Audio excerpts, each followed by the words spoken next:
সাধারণত দেখা গিয়েছে যে দেশ বিদেশের সকল অপরাধী গ্যাংস্টারদের নেতা পুরুষরাই হয়ে থাকেন, কিন্তু কিছু এমনও গ্যাং রয়েছেন যাদের নেতৃত্ব মূলত মহিলারাই দিয়ে থাকেন। দুনিয়াতে অনেক এমন মহিলা রয়েছেন যারা অপরাধ জগতে পুরুষদের থেকে এগিয়ে রয়েছেন। এই মহিলাদের কর্মকাণ্ড এমন হয় যেটি দেখে পুরুষরাও আটকে ওঠেন। এমন অনেক মহিলা গ্যাংস্টার রয়েছেন যাদেরকে ধরতে গিয়ে পুলিশেরও অনেক বেশি ঘাম ঝরেছে। এই মহিলারা আতঙ্কবাদের একটি এমন সাম্রাজ্য দাঁড় করিয়েছেন যেটিকে দেখে ভালো ভালো মানুষের গায়ে লোম দাঁড়িয়ে যায়। এই মহিলারা সবচাইতে বেশি হত্যা, অপহরণ এবং বেশ্যাবৃত্তির মতো জঘন্য কাজে পদার্পণ করেছেন।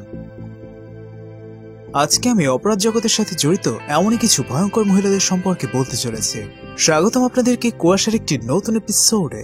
তো চলুন কথা না বাড়িয়ে শুরু করা যাক। জোয়ানা ডেনি দুনিয়ার সবচাইতে ভয়ঙ্কর মহিলা কিলারদের মধ্যে একজন। ইংল্যান্ডের জোয়ানা ডেনিকে যাবজ্জীবন কারাদণ্ডে দণ্ডিত করা হয়েছে।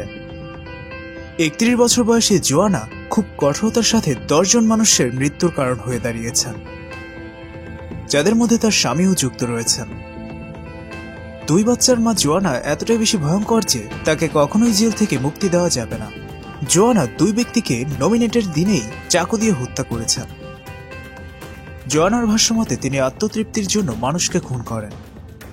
তাকে যাবজ্জীবন কারাদণ্ড দেওয়ার পরেও এতে তার কোনো প্রতিক্রিয়াই হয়নি। ফুলান দেবী ভয়ঙ্কর মহিলাদের তালিকায় ভারতের মহিলারাও কোনো অংশে পিছিয়ে নেই। ভারতের গ্যাংস্টার ফুলান দেবী তার মাত্র 18 বছর বয়সে বন্দুক হাতে তুলে নেন। তার গ্রামের কিছু লোকেরা তাকে সাময়িকভাবে ধর্ষণ করে। এই ভয়ানক অত্যাচারের শিকার হয়ে তিনি এর বদলা নেওয়ার জন্য ডাকাত হওয়ার সিদ্ধান্ত নেন। তার উপর 40 জন লোককে হত্যা, অপহরণ এবং সেই সাথে ডাকাতি করার মামলা রয়েছে। তার সম্পর্কে এখনো তার গ্রামের লোকেদের 2টি রায় রয়েছে। কারো মতে তিনি একজন খুব কঠোরতম খুনি এবং কারো জন্য তিনি অন্যায়ের বিপক্ষে লড়া একজন সাম্যবাদী মহিলা। ক্লডিয়া ওকা ফেলিক্স ফেলিক্সকে তার সৌন্দর্যের জন্য অপরাধ জগতের কিম কার্দাশিয়ান নামে ডাকা হয়।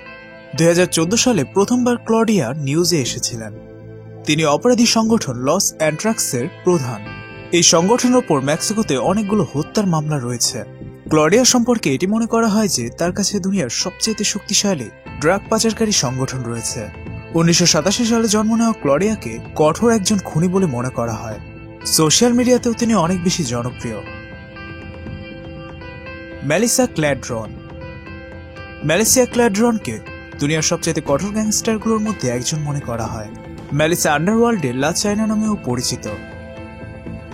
মেক্সিকোর লেডি ডন মাফিয়া এবং ডন লা চাইনা তার নিজের রাস্তায় বাধা প্রদানকারী 180 জনকে মৃত্যুর দুয়ারে পৌঁছে দিয়েছেন। মেলিসা ডামাকো তাদের গ্যাংয়ে সবচেয়ে রাগী এবং বেপরোয়া মহিলা ছিলেন, যার কারণে তিনি খুব দ্রুতই গ্যাংয়ে প্রতিষ্ঠিত হয়ে যান। শুধুমাত্র এতটুকুই নয়, যখন তার গ্যাংয়ের অন্যান্য সঙ্গীরা তাকে দেওয়া ক্ষমতাকে পুনরায় ফিরিয়ে নিতে চায়, তখন তিনি তার সাথীদের বিপক্ষে যুদ্ধ ঘোষণা করেন। এরপর তার রাস্তায় যেই বাধা প্রদান করত তাকেই তিনি শেষ করে দিতেন।